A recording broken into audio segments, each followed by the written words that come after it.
Atenção Polos EAD. Após o top de 5 segundos, mais educação, ciência e tecnologia no ar.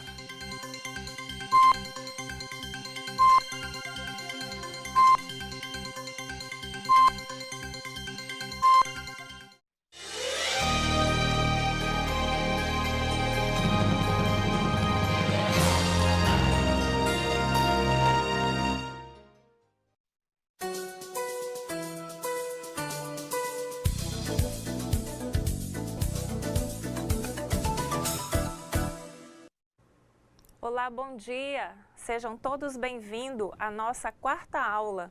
A nossa quarta aula referente ao módulo Educadores e Educandos. E aí, deu para estudar bem durante esse intervalo aí? Todo mundo aproveitou? Deu para fazer uma revisão legal das atividades? Gostaram do nosso momento de interação no chat? Então vamos aproveitar esses momentos do chat e vamos perguntar, tirar nossas dúvidas e interagir conosco aqui também na hora do nosso momento da correção das atividades. Então vamos aqui ao nosso tópico de hoje, né? Você já sabe que é a quarta aula. E vamos apresentar o nosso roteiro da aula, né? É importante que você acompanhe tudo o que vamos fazer na aula de hoje. Primeiramente o roteiro, depois vamos observar os objetivos. O nosso tema de hoje é referente ao manifesto. Teremos as atividades de sala e posteriormente a correção. Muito bem. Referente aos objetivos, hoje nós iremos refletir sobre os dois manifestos da educação e o que eles representaram para os profissionais da educação. Na educação, como você sabe, conforme até a própria história da educação apresenta, vários momentos contribuíram para que acontecessem os avanços, acontecessem os debates, os questionamentos, enfim. E hoje, nessa aula, nós iremos falar a respeito de um desses momentos que, de forma significativa, contribuiu também para a questão educacional. Muito bem. Na aula de hoje, nós iremos estudar o módulo, a unidade 7, referente ao Manifesto de Educação e ao Povo e ao Governo. Lembrando que nas últimas aulas, nós estávamos sempre trabalhando com duas unidades. Na aula de hoje, no nosso quarto encontro, vamos trabalhar de forma específica a unidade 7, cujo tema é esse daqui referente ao Manifesto de Educação. Você já parou para se perguntar o que vem ser esse Manifesto de Educação ao Povo e ao Governo? No encontro de hoje, vamos conversar sobre dois manifestos e o que eles representaram para os profissionais da educação. É importante ressaltar que durante toda essa trajetória, muitas foram as conquistas referentes aos profissionais da educação, as lutas, as participações em movimentos, sindicato, entre outras. Então, aqui no manifesto, você vai observar também um pouco dessas conquistas e também o ponto de vista de alguns intelectuais que participaram desses movimentos. Aqui também, pessoal, o Manifesto dos Pioneiros da Educação Nova, ele foi escrito em 1932. E esse Manifesto ao Povo e ao Governo, ele foi publicado em 1959. Os pioneiros afirmaram que o caminho para a modernização passava pela, primeiro, reconstrução da educação pública, gratuita, laica e obrigatória. Então, observe aqui. Se os intelectuais desse movimento participaram de uma forma reflexiva, questionadora, observe aqui o seguinte: essa modernização, ela passava pela reconstrução da educação pública, gratuita, laica e obrigatória. O que você entende nesse sentido com essas colocações aqui que são apresentadas? Por que reconstrução? Conforme nós já sabemos, a educação, ela, ao longo desse tempo, ela passou por várias mudanças. Se você observar, você vai entender essa questão voltada para o ensino. Nós temos aí de uma forma bem significativa o avanço um pouco das tendências pedagógicas, o que elas representaram para a área educacional, o que diz cada uma das tendências pedagógicas, quem foram os representantes, qual o tipo de aluno, qual o tipo de aprendizagem, tudo isso faz parte desse contexto educacional. Muito bem. Pelo desenvolvimento científico e investigativo e pela criação de um Sistema Nacional de Educação integrado e articulado. Como você pensa que pode ser esse Sistema Nacional de Educação integrada? E como ele pode ser articulado? Vamos pensando e refletindo a respeito disso, né? De certa forma, defenderam a educação pública como questão nacional e de responsabilidade do Estado. Dentre as várias instâncias que a gente observa em termos de organização administrativa no Brasil, nós encontramos aí os poderes judiciário, né, o legislativo, cada um com suas competências. Aqui a gente observa que a responsabilidade do Estado, tudo isso é garantido através da lei. Observe que na aula passada nós falamos a respeito, né, do que vem a ser a lei, o decreto, resolução, parecer. Então vejam só, esses pioneiros eles defendiam que a educação pública é uma questão nacional e de responsabilidade do Estado.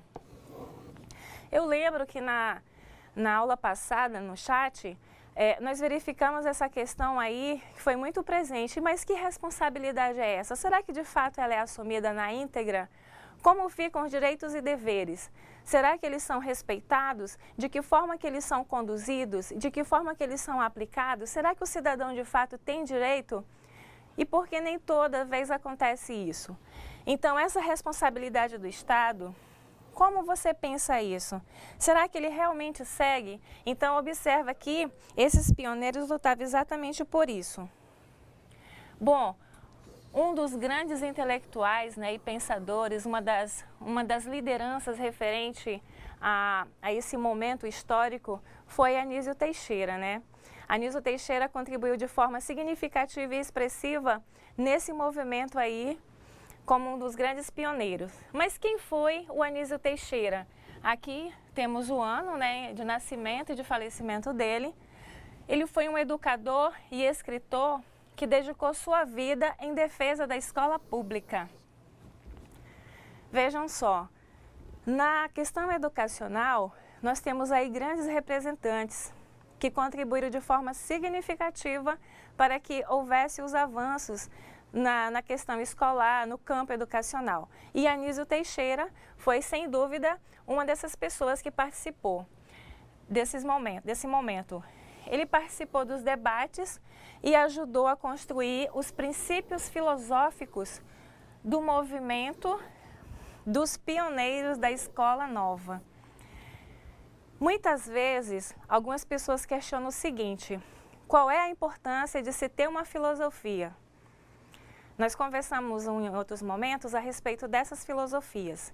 Observe que a filosofia, ela também faz parte desses momentos de reflexão. Aqui, Anísio Teixeira, ele construiu esses princípios filosóficos do movimento. Mas o que ele pensou? O que ele analisou? O que vem a ser esses princípios filosóficos? Bom, como se tratava de um movimento em que houvesse os debates, a reflexão, ele também tinha uma linha a ser seguida.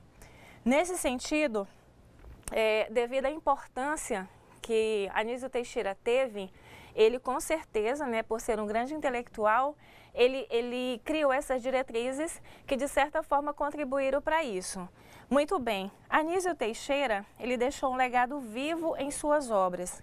Primeiro, Educação para a Democracia, Introdução à Administração Educacional de 1936. Depois, A Educação Não é Privilégio, de 1957, e A Educação é um Direito, de 1968. Então, você observa aqui 3 obras de Anísio Teixeira que de certa forma são muito significativas, com certeza muito estudadas, em cima delas são organizadas reflexões para que se possam ser promovidos novos debates. Até hoje, no campo educacional, Anísio Teixeira tem a sua importância, assim como o Paulo Freire também, né? Aqui você visualiza, né, uma foto do Anísio Teixeira. É importante você, olha aqui, essa foi uma pessoa que contribuiu com a questão educacional, deixando os seus registros através de suas publicações. Então, visualizada aqui a foto, muito bem. Temos aqui uma pequena reflexão que quero propor a você, que é a seguinte: o conteúdo do Manifesto dos Pioneiros da Nova representava uma ruptura com a maneira de pensar e de conduzir a educação? Você já refletiu a respeito disso? Eu creio que você já tenha lido aí no seu módulo referente a essa questão, do refletir. Será que ela representava essa forma de romper com a maneira de pensar e de conduzir a educação? Bom, considerando que você deva ser um aluno daquele bem crítico que gosta de pesquisar, acredito que você tenha comparado aí com as nossas aulas anteriores e com a aula atual, essa questão do romper. Nós vimos em aulas anteriores o que eu venho a ser os movimentos. Esses movimentos, eles tinham essa expressão de questionar, de combater certas situações que ocorriam. Nesse sentido, esse movimento do Manifesto dos Pioneiros não poderia ser de forma diferente. Então, como se dá esse pensamento? Como conduzir a educação? Pessoal, referente a isso, observe o seguinte: na questão educacional, aqui se enquadra o planejamento. Esse planejamento, ele passa a ter uma conotação que nos conduz, nós enquanto sujeitos, participantes do ambiente escolar, a refletir as nossas ações, a nossa forma de participar. Tudo isso serve de modo que a gente compreenda e também se sinta parte desses movimentos, tá certo? Continuando. Para além dos manifestos, os conflitos políticos e de ideias explodiram na elaboração da Constituição de 1934, que delegou a responsabilidade de organização e manutenção dos sistemas educativos aos estados e ao Distrito Federal, aqui no seu artigo 151, sendo que a União ficou a tarefa de traçar as diretrizes da educação nacional, artigo 5º, parágrafo 14, e de fixar o Plano Nacional de Educação aqui no seu artigo 150. Referente a essa questão das leis aqui, você observa o seguinte: hoje, 2014, nós seguimos na questão educacional um documento chamado de LDB, Lei de Diretrizes e Bases da Educação Nacional. É a 9394 de 96. Nesse documento, nós encontramos todas as orientações quanto ao funcionamento do ensino, seja através da sua organização, do seu planejamento, e ele se aplica para todas as esferas. Ou seja, assim como existiu aqui essa organização nesse ano, hoje nós encontramos esse documento também que fala dessas diretrizes, de certa forma, da educação. E fala também a respeito do plano de carreira, a organização dos sistemas, entre outros. Muito bem. E ainda, para atender o grupo dos católicos conservadores, estabeleceu a frequência facultativa no ensino religioso e a isenção de impostos para escolas privadas, primárias e profissionais, aqui exemplificada, né, e regulamentada através do artigo 153. Você já parou para pensar referente a essa questão do ensino religioso? Muito bem. O artigo 33 da LDB diz o seguinte: o ensino religioso deve ser ofertado pela escola. No entanto, o aluno, ele escolhe se quer fazer ou não. Por que isso? Existe uma orientação quanto ao ensino religioso na escola. Ele deve, de certa forma, trabalhar a questão da família, os valores, a amizade. Ele não pode de forma alguma direcionar de forma específica para X religião. Ele deve ser feito de uma forma mais ampla, onde eu posso também trabalhar referente a isso, né? O aluno que eu pretendo formar, não posso direcionar. Isso está garantido através da lei, tá certo? Muito bem. No campo da formação econômica e social, as autoridades desconsideraram a educação de seu povo, a ponto de ser visível o número de analfabetos e o desenvolvimento subordinado do país à economia. Olha só, nós sabemos que essa questão de formação econômica, a economia, elas movimentam, né, todos os campos. E na escola não poderia ser diferente, né? Na escola hoje, referente à questão econômica, nós temos algumas situações que se fazem muito presente. Por exemplo, hoje a escola é ela mesma que gerencia seus recursos.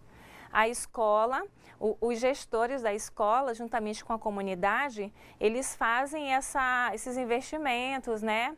Escolhe o que querem comprar através da democracia.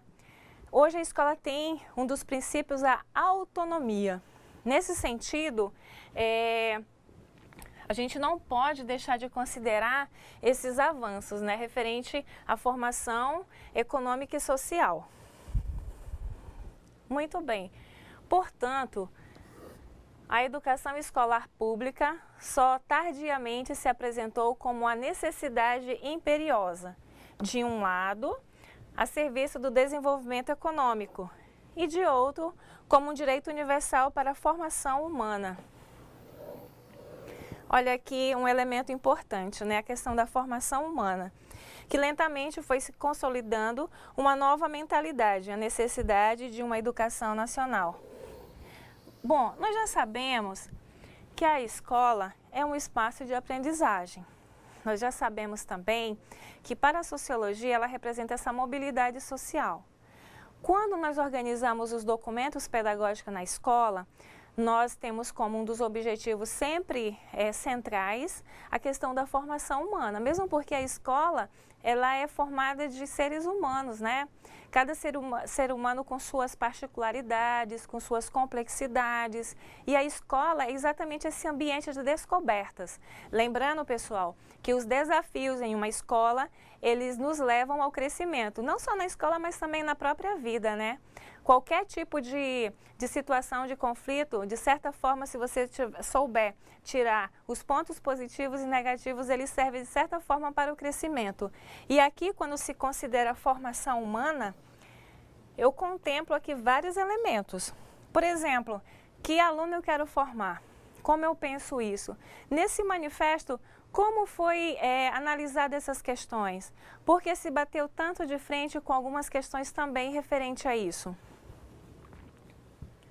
Passemos então à reflexão sobre um trecho do segundo manifesto, escrito por intelectuais e educadores. Aqui, o recorte temporal é de 1958.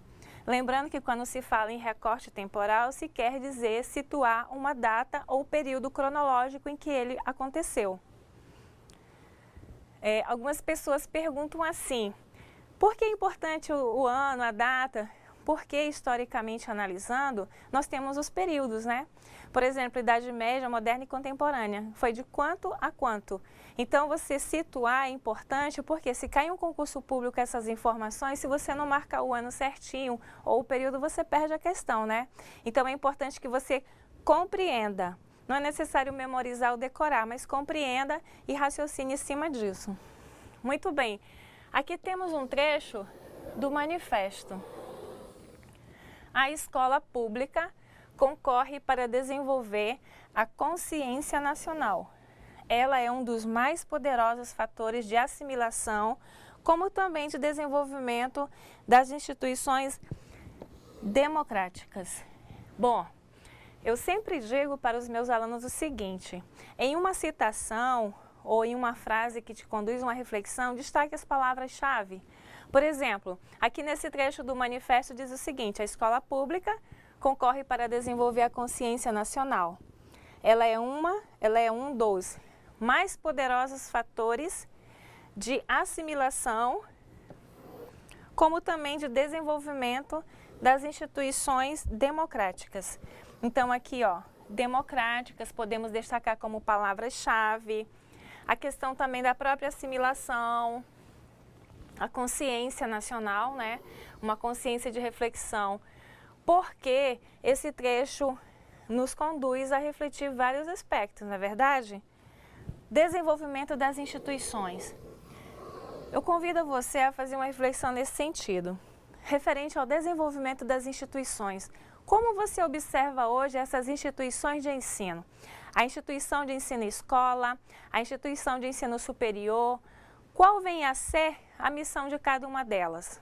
Nós sabemos que o público-alvo sempre é o aluno. Então, existe toda uma organização em termos de hierarquia dentro das referidas instituições que são para promover essa formação humana, essa formação e reflexão dentro das ações coletivas. Tá certo? Vamos aqui para o próximo slide. Entendemos por isso, então, que a educação ela deve ser universal, isto é, tem que ser organizada e ampliada de maneira que seja possível ministrá-la a todos, sem distinção de qualquer ordem, obrigatória e gratuita em todos os graus, sendo integral no sentido de que, destinando-se a contribuir para a formação da personalidade da criança, do adolescente e do jovem. Deve assegurar a todos o maior desenvolvimento de suas capacidades físicas, morais, intelectuais e artísticas.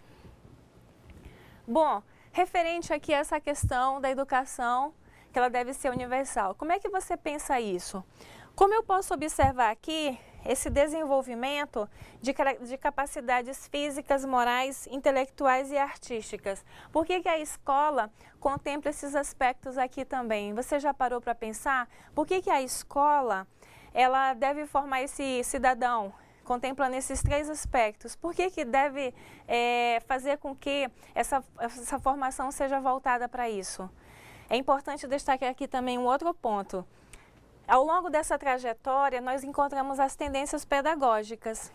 Essas tendências, conforme a organização da escola, ela segue um nível de desenvolvimento onde vai ser contemplado conforme essa tendência, esses elementos. Vocês lembram daquele quadro demonstrativo das tendências? Já tiveram a oportunidade de ver? Você que é acadêmico aí na área da educação já deve ter visto, né? Qual é a relação professor-aluno? Qual é a relação que eu devo estabelecer na escola? Quem são as pessoas que representam aquela linha? Qual é o tipo de aprendizagem que eu quero promover na instituição escola? Então, tudo isso, com essas reflexões, eu vou observar todos esses elementos, ok? Muito bem. Vimos aí, né, o primeiro momento referente ao manifesto. Agora vamos conhecer o segundo manifesto. Mais uma vez convocados, dirigido ao povo e ao governo, é um documento assinado por 164 intelectuais que tomaram posição de luta em defesa da escola pública para todos e trouxeram à tona os conflitos entre os liberais e os católicos, ou seja, entre aqueles que defendiam a escola pública e aqueles que defendiam a escola privada. Bom, é uma discussão que é muito presente no dia de hoje, escola pública e escola privada. Existem educadores, existem teóricos hoje que falam muito referente a essas duas questões. Por exemplo, a escola pública, o quantitativo de vagas disponíveis é o suficiente? A qualidade do ensino é a que se espera? E referente à escola privada, o ensino que ela oferta, por que existe sempre essa comparação? Se fala sempre assim: o ensino da escola privada é melhor porque os professores cumprem a carga horária, porque os servidores se dedicam, porque existe uma exigência maior. Quando eu falo em escola pública, eu falo em servidor público. E algumas pessoas esquecem de um detalhe muito importante, aqui exemplificando o que nós estamos vendo aqui. Tudo isso parte do princípio compromisso. Esses educadores aqui, quando eles se organizaram, os 164 intelectuais, quando eles se organizaram e tomaram uma posição de luta em defesa da escola, eles observaram, de certa forma, essa disparidade que não é justa. E esse princípio de buscar essa defesa é exatamente para dizer, olha, as pessoas merecem o melhor, o cidadão merece o melhor. Mas essa questão entre público e privado ainda é algo muito presente nos dias de hoje. Continuando, nesse segundo manifesto escrito, como nós já vimos, em 1958, os educadores reafirmaram, ou seja, uma posição de luta constante. A educação pública, gratuita, liberal, sem distinção de classes, raças e de crenças, apoiada nos valores democráticos de liberdade, de solidariedade, de cooperação, de justiça, de cidadania, de igualdade, de respeito, de tolerância e de convivência com a diversidade étnico-cultural. Uma educação voltada para o trabalho e o desenvolvimento econômico. Olha só, nesse slide aqui, novamente eu convido você a fazer um destaque aqui das palavras-chave nesse texto aqui. Olha só como é que são as coisas. Educação pública, muito se questiona. Educação pública, insere-se a questão da qualidade. Valores democráticos, de liberdade, de solidariedade, cooperação, justiça, cidadania, igualdade, respeito, tolerância e de convivência. São elementos fortes que se deve trabalhar em uma escola. Às vezes, em pequenos detalhes, se pode ajudar de forma importante na construção da personalidade de uma criança ou na formação também. Por exemplo, lá na sua escola, você pode, utilizando aqui um dos exemplos, essa questão do respeito, Hoje as escolas trabalham com os PNE, que são os portadores de necessidades especiais. Hoje se existe toda uma proposta de trabalhar com a questão da inclusão, Essa inclusão que hoje é muito importante nos nossos dias. Ou seja, se observa essa luta, não deixa de ser uma luta, para incluir aquela criança que tem uma necessidade especial. Como fazer isso? Então aqui eu entro na questão da diversidade, Essa questão do respeito também e da tolerância.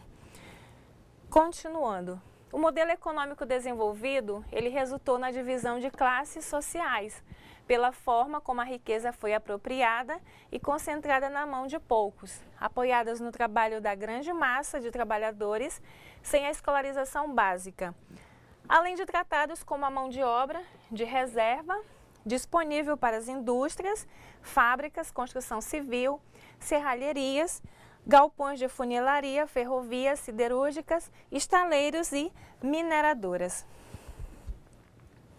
Continuando aqui, com esse desenvolvimento industrial, exigia trabalhadores com alguma escolaridade.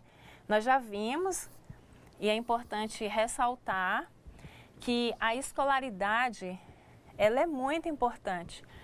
Quanto mais você estudar, quanto mais informações você tiver, com certeza você terá novas oportunidades de buscar algo melhor para o seu lado profissional.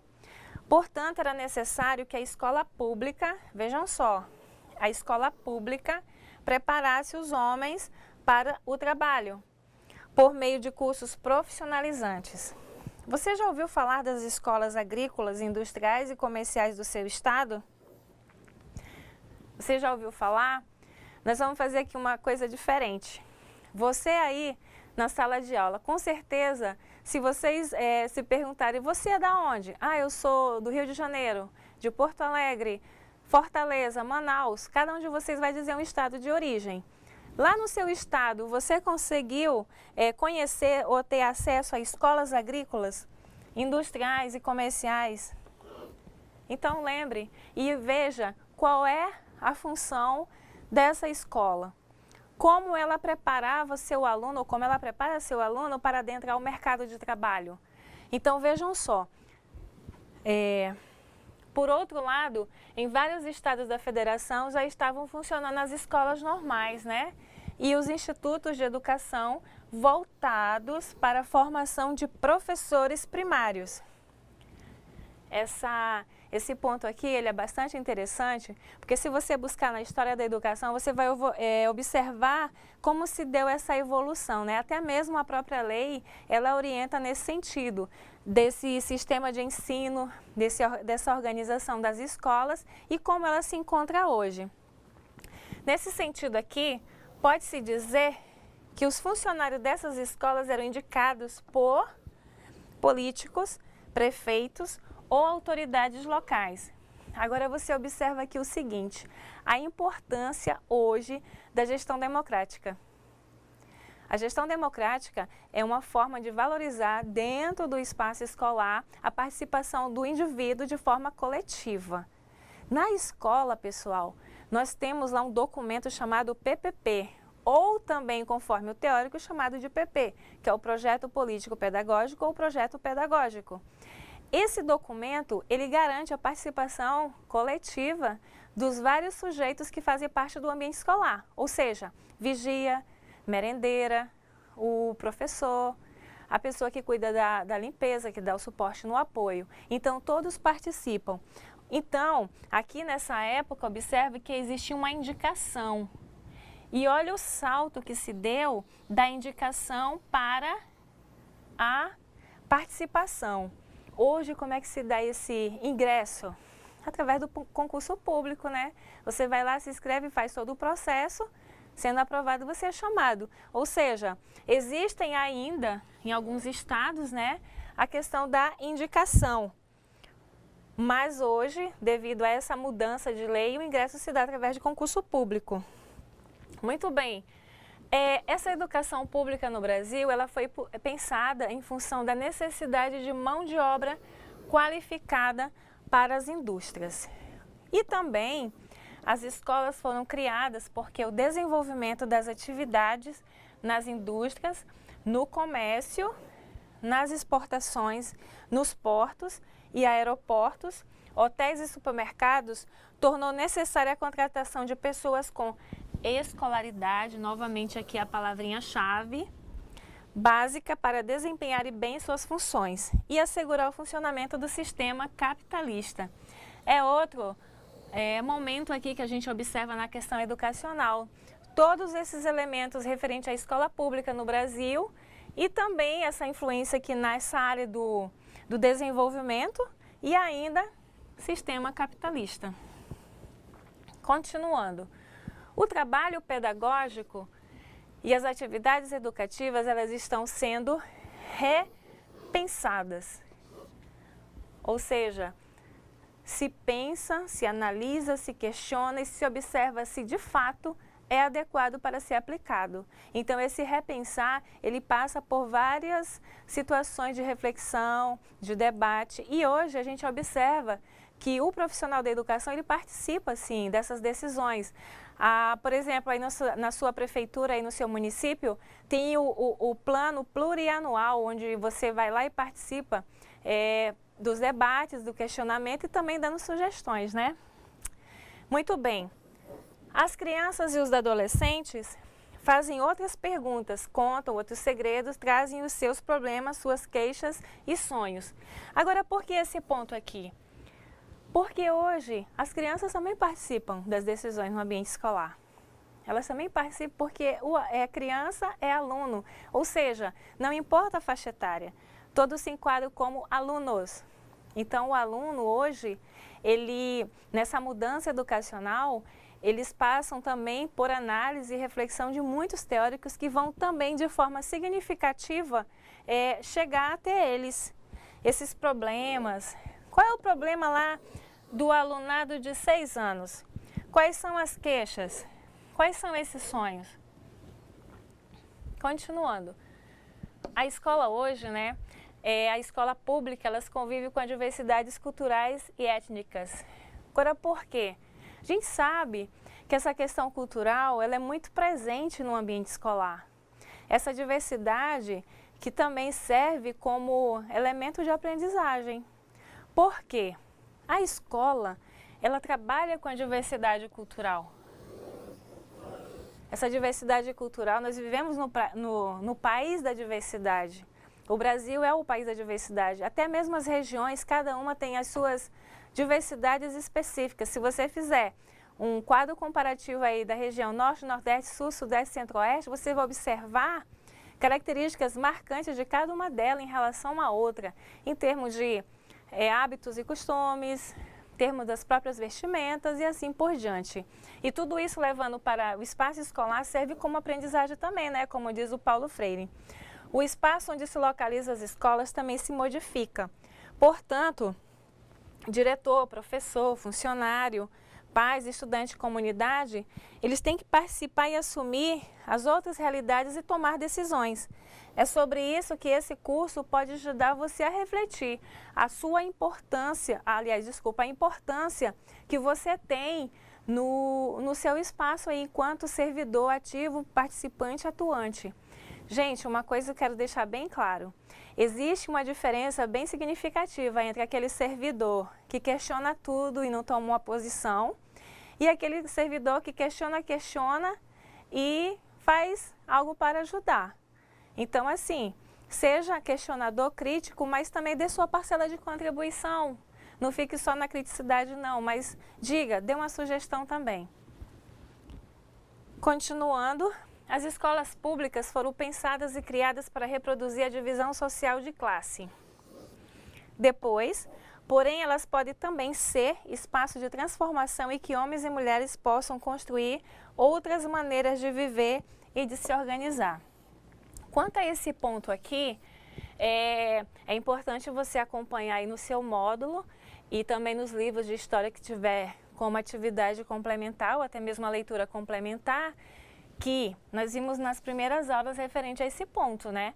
As escolas públicas foram pensadas e criadas, vejam só aqui, para reproduzir a divisão social de classe.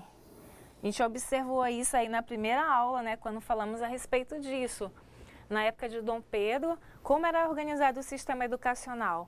Qual foi a influência lá dos padres nesse modelo educacional? E hoje, com os avanços, até mesmo aqui com esse movimento, você observa a luta para que fosse modificado isso. Muito bem. Porém, elas podem também ser espaço de transformação, como nós já sabemos, onde homens e mulheres e crianças possam construir maneiras de viver e de se organizar.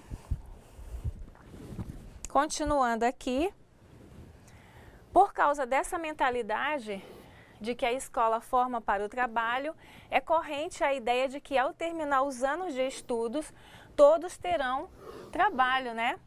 Engano mesmo.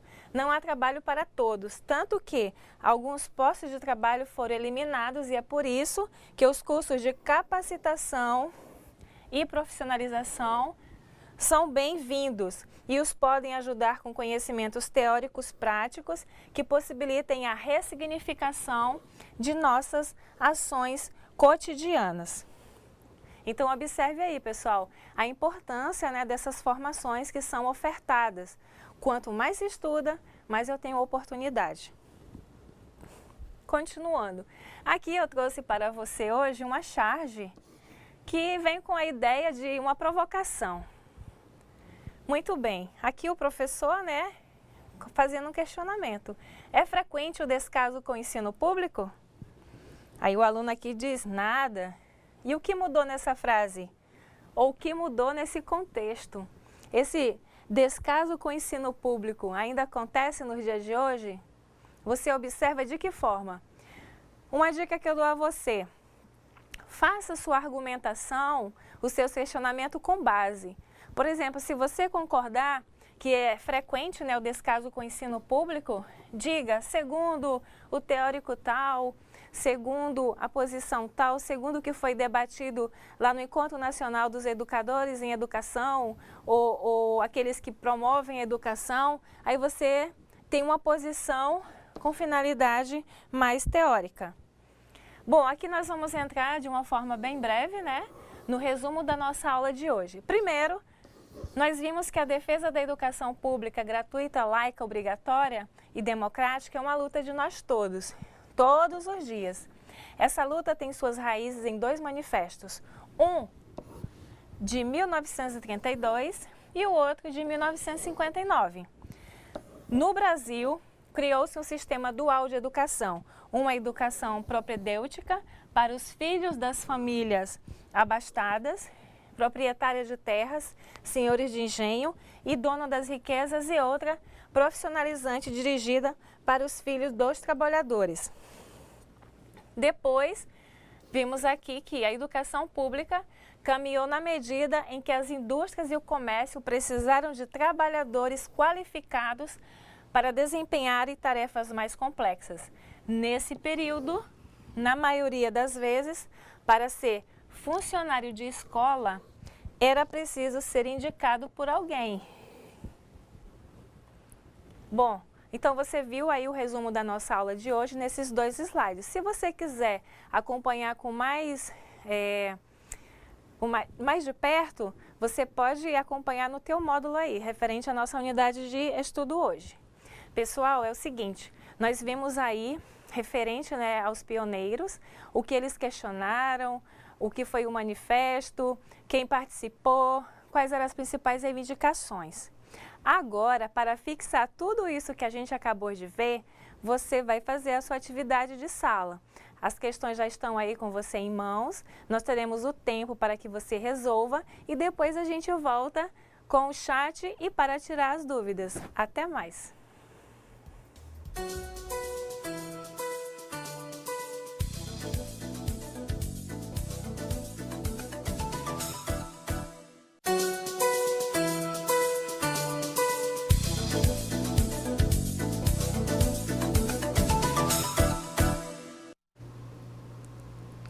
Bom dia, alunos, bom dia, tutores.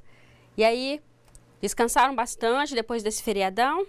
Espero que estejam todos bastante animados, porque a nossa interação de hoje promete. A aula foi bem interessante hoje, né? Eu achei muito pertinente as observações que a professora Domingas colocou. E o conteúdo da aula de hoje foi muito legal. Uma coisa que eu queria observar é... Nós temos, como eu disse aqui, nós temos sempre aprofundado mais no conteúdo que nós já temos visto. Mas antes da gente continuar, eu só quero lembrar para vocês que hoje, a partir de hoje, né, nós teremos na nossa interação a participação do professor Luiz Carlos. Bom dia, professor Luiz Carlos. Bom dia, Elaine. E aí, como é que está a interação no chat? Está bem legal? Olha, o pessoal está participando. Isso é muito bom. Muito Falamos bom juntos, até combinamos. Tá vendo? Tá, isso é interação, né? Tá vendo? Então, uma coisa que eu queria observar com vocês, gente, é com relação à instituição da República. Nós vimos na nossa aula passada que quando a República foi instituída na Europa Ocidental, eles investiram muito na educação, defendiam muito a educação. E a educação para todos os cidadãos, tanto homens quanto mulheres. E uma educação obrigatória, de qualidade, laica e sendo financiada pelo Estado. E vocês se lembram que na última aula nós vimos que desde nosso Brasil colônia, os nossos governantes, os monarcas e depois os republicanos, eles imitavam a educação, imitavam tudo que vinha da Europa. Lembra disso, professor? E o interessante é que imitavam tudo, menos ou melhor, o investimento. Vimos pela história, não que eu lembre que aconteceu. Mas o triste, né, interessante não, o que é triste nessa história, professor, é que eles imitavam tudo, mas não imitaram o investimento na educação. E isso é muito triste, porque no nosso Brasil República, né, na república do nosso país, não houve esse investimento na educação. Demorou em torno de mais de 300 anos para que o nosso país, digamos assim, começasse a abrir os olhos e começasse a investir na educação e ver a educação como uma obrigação, uma responsabilidade do Estado e um direito de todo cidadão. O senhor se lembra desse contexto histórico? Sim, sim. Então, isso é triste, a gente cair na real de que as coisas aconteceram dessa maneira no nosso Estado, no nosso país, né? E o reflexo está vindo até hoje, como nós vimos no conteúdo que foi abordado hoje pela professora Domingas. Não é isso mesmo, professor? Sim, e você vê que através da educação é que nós vamos chegar à verdadeira transformação e à necessidade que nós temos de desenvolvimento tecnológico. E desenvolvimento, ou seja, das diferentes frentes de trabalho. Porque, na verdade, hoje nós somos dependentes, Elaine. É verdade. Dependente de uma economia internacional, de uma tecnologia internacional. E é através da educação é que nós vamos mudar os valores internos. Isso é muito real, nessa dependência. Mas o papo tá legal. Sim. Se a gente for ficar discutindo aqui, né, divagando sobre isso, temos muito assunto para conversar. Continue a discutir aí com seus colegas de turma sobre essas questões. Mas agora nós vamos para a correção da atividade. E daqui a pouquinho vamos compartilhar com vocês as respostas que nós tivemos aí dos polos, tá ok? Então vamos lá iniciar a correção da atividade? Então vamos lá. Na nossa primeira questão, diz o seguinte: os pioneiros afirmaram que o caminho para a modernização passava pela... Então, nós temos aqui algumas alternativas e a alternativa correta é a letra A. Passava pela reconstrução da educação pública, gratuita, laica e obrigatória. É isso que nós estávamos falando aqui, olha. Pelo desenvolvimento científico e investigativo e pela criação de um sistema nacional de educação integrado e articulado. Exatamente sobre isso que nós estávamos comentando, né, professor Luiz? Aqui na questão número 2, o contexto diz: o primeiro manifesto, chamado de Manifesto dos Pioneiros da Educação Nova, e o segundo manifesto, ao povo e ao governo, foram escritos em quais anos, respectivamente? Então, a resposta correta da questão 2 é a letra A, que foram os anos de 1932 para o primeiro manifesto e 1958 para o segundo manifesto, ok? Então, vamos à nossa próxima questão, que é a questão número 3. Em grupo, comente a frase abaixo. Gente, eu achei essa frase assim muito rica. O homem precisa educar-se, formar a inteligência, para poder usar eficazmente as novas liberdades.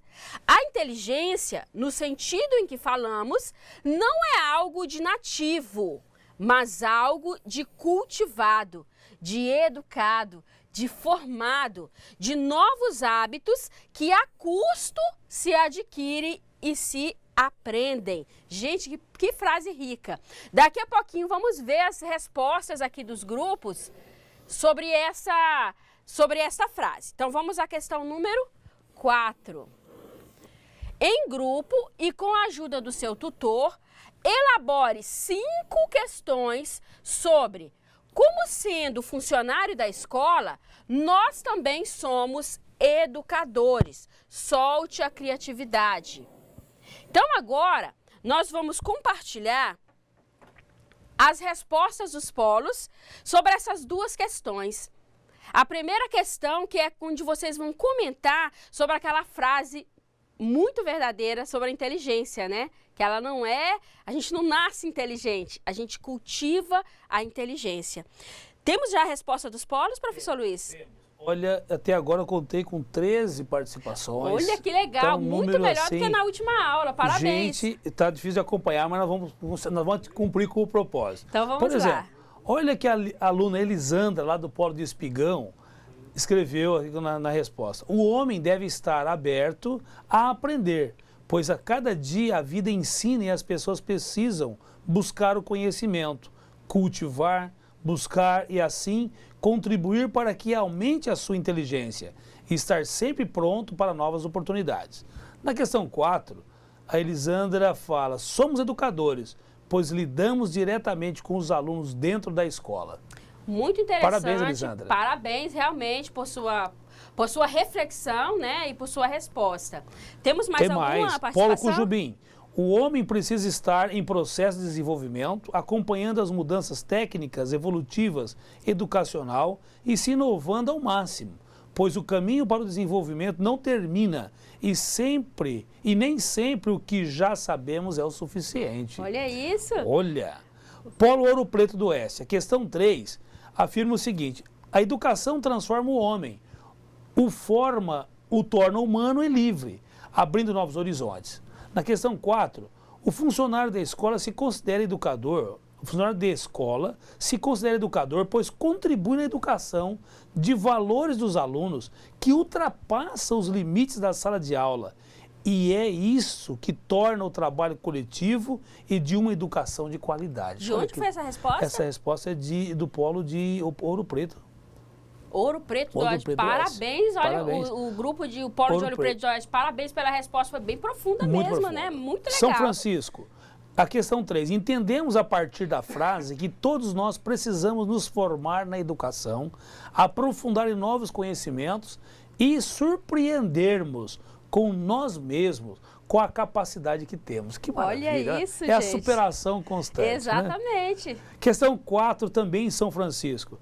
Os alunos responderam da seguinte forma: olha, o grupo, somos educadores, pois no contexto escolar estamos convivendo com várias situações a qual podemos ajudar, como participar das reuniões, dar sugestões nossas e contribuições para melhorar a educação, conscientizar os alunos com a preservação e conservação do ambiente escolar, dar bons exemplos no trabalho na sociedade, ser parte integrante, participação no PPP da escola. Olha só, professor, sabe o que eu acho interessante nessa resposta de São Francisco? São Francisco. De São Francisco, é que essa resposta, a resposta que vocês deram, ela mostra justamente essa construção de identidade do funcionário de escola, da infraestrutura escolar, que esse curso do profissional está formando.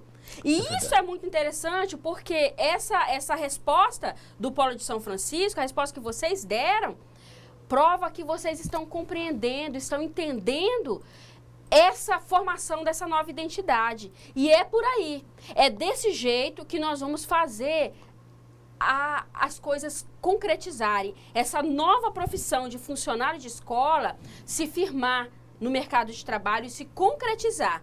Isso é muito legal. Olha, querida, tá vindo gente, olha, Maria Aparecida lá dá cujo Bim ficou muito feliz, que maravilha. Que legal. Nós também ficamos felizes com todos.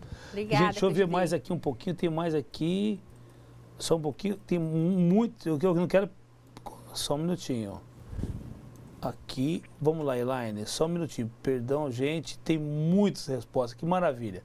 Aqui, o Porto Velho, Zona Norte, na questão 3, a inteligência é algo que vamos criando no dia a dia, a cada nova experiência e ensinamento. Devemos estar sempre nos aprimorando e melhorando nossos conhecimentos, até mesmo para poder competir no mercado de trabalho que está a cada dia mais exigente. Olha só, parabéns ao Polo Porto Velho, Zona Norte, é isso mesmo. Polo Alta Floresta, questão 3, grupo 1, com certeza. Tanto é que, se deixando ser conduzido pela educação, ela nos domina e nos direciona a tomar decisões certeiras, com responsabilidades. Questão 4. No agir do dia a dia, existem muitos preconceitos de funcionários de uma área com outra. Se considerando superiores, será que isso nos faz bem como educadores? Sim, legal esse somos educadores, porém acredito que na interação ativa, mas será que a escola nos permite compartilhar conhecimentos? É uma conquista desse espaço, né? É uma conquista. Conquista desse espaço e o nivelamento, porque vai chegar num ponto, quanto mais nós nos desenvolvemos, o outro também vai ver que nós não somos nem meio... Ou seja, quando nós nos relacionamos, o ideal é tratar sempre o outro como superior a nós. Igualdade. E não eu querer ser superior ao outro. Exatamente. E assim, eu trato você como superior a mim. Exato, isso é interessante. Uma coisa que eu observei, qual é o polo que deu essa resposta? Esse aqui, o Polo de Alta Floresta. Uma coisa que eu observei na questão 3, não é isso? De Alta Floresta, é que esses questionamentos são válidos. Mas uma coisa que eu observei é essa caiu o véu. Exatamente. Com relação à educação. O que a educação pode nos proporcionar? Perfeito. Né? Então, essa busca pela igualdade, ou enxergar o outro, como o professor Luiz aqui, como o nosso superior, porque assim nós vamos buscar a igualdade. É verdade. Que a partir do momento que você olha o outro como seu superior, você está valorizando o outro. E valorizando Perfeito. o outro, você também vai ser valorizado. E essa visão, né, como vocês colocaram, é a queda, gente, caiu o véu que impedia a educação, o crescimento educacional. Perfeito. Parabéns pela resposta. Maravilha. Ó, o Paulo Espigão, o aluno Paulo, parabéns, Paulo. Nós somos educadores quando ensinamos para a criança o que fazer com o lixo, etc. Quando impedimos uma briga, ensinamos a fechar a torneira, não quebrar a porta ao fechar, ao abrir ou fechar, e também a respeitar pessoas independente da idade. Exato. Ou São seja, pequenas coisas. em cada situação, acho que a Exato. questão 4 basicamente muito é isso. Não nas questões, nas situações do dia a Exato. dia. Aqui em Espigão também, os alunos, a Vilma diz o seguinte: nós funcionários também somos educadores. A nossa oportunidade de educar é maior, porque estamos sempre em contato com um grande número de alunos. Portanto, isso nos proporciona uma maior facilidade para educar. A transição, né? Muito boa essa sua visão, viu, Vilma? Nós estamos mais perto dos alunos enquanto funcionários de escola. É verdade. E aí nós podemos educar mais nas pequenas coisas, como foi colocado aqui. Maravilha. Parabéns pela resposta. Alta Floresta, o grupo 2, aí a questão 3. É por meio da educação que somos formados e moldados através de um olhar crítico e responsável, formando opiniões como dentro e fora do ambiente escolar. Na questão 4. É fato que somos educadores, mas por que não somos convidados a participar da elaboração do PPP da escola? Olha, por que não somos convidados para participar das reuniões pedagógicas? Por que ainda sofremos preconceitos no ambiente escolar? O que devemos fazer para sermos aceitos como educadores dentro das escolas em que trabalhamos? Se de fato somos educadores, por que não nos valorizam nos cursos de formação de nivelamento financeiro? Eu gostaria de comentar essa questão, professor. Fique à vontade. Eu gostei muito dos questionamentos. Qual foi o polo? O Polo de Alta Floresta. Gostei muito dos questionamentos de vocês, alunos do Polo de Alta Floresta. E eu vou responder com uma outra pergunta. Por que vocês que estão tendo essa visão tão abrangente com relação à educação, a importância da participação de vocês na vida escolar como um todo, na construção do projeto político-pedagógico, das propostas da escola, no desenvolvimento desse PPC, por que vocês não vão atrás? Por que esperar um convite? Nós vimos isso lá desde o início do nosso curso, lá no módulo de funcionário de escola, vocês se lembram? Nós, enquanto funcionários, temos que dar o primeiro passo. Ah, não foi convidado? Não? Pois se convide. É um direito seu de participar. O projeto político-pedagógico é uma construção coletiva. É um direito seu como cidadão, é um direito seu como funcionário da escola, é um direito seu como participante da sociedade, da comunidade onde a tua escola está inserida, de participar na construção e na efetivação desses projetos. Mas eu fico muito feliz com os questionamentos que vocês fizeram. É assim que a gente vai mudar, é assim que a educação acontece. É questionando e através desses questionamentos é que as respostas também virão. Vai atrás, Olha, não cruze os seus braços. Parabéns pela resposta que vocês tiveram. Eu estou preocupado com um certo receio de não conseguir acompanhar tanta participação que isso nos motiva, nos maravilha. Vamos lá. Em São Francisco, o Polo de São Francisco, na questão 4, que conhecimento nós, funcionários de escola, precisamos adquirir para contribuir com a formação das crianças no âmbito escolar? É uma pergunta que ela está fazendo. Muito São boa Francisco. esse questionamento. Tá? Então, quais são os conhecimentos? Gente, nós estamos permeando isso através do pró-funcionário e trazendo essas informações e outra. E cada um, você vai despertar para algumas necessidades de você também preencher algumas lacunas que você identificou. Cujubim, como funcionários da escola, damos segmentos na parte da educação, ajudando nossos alunos a se desenvolverem como pessoa e ajudando os professores na continuidade do seu trabalho em sala. pois o professor passa conhecimento e valor, ajuda nesse acontecimento. Assim, damos nossa contribuição na prática. Polo Espigão do Oeste, o aluno Jorge. Quando orientamos e ensinamos, quando falamos sobre a natureza em relação ao lixo, quando orientamos e ensinando, fazendo a ser futuros cidadãos. O Polo Porto Velho, Zona Norte, Centro. Quanto mais qualificação profissional, melhor é a oportunidade. O homem não pode ficar estagnado.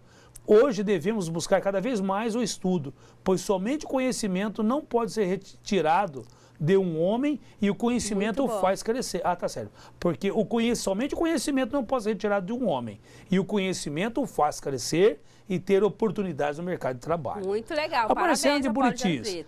Sendo funcionário da escola, como as zeladoras, qual a melhor forma de ser educadora diante dos preconceitos encontrados dentro do ambiente escolar? E nós estamos vencendo essa conquista. Com certeza. Todos são. Gente, eu acho que quando nós começamos a tratar cada um desses, participando como cidadão, nós vamos ver que é a inclusão de todos mesmo no contexto. Exatamente.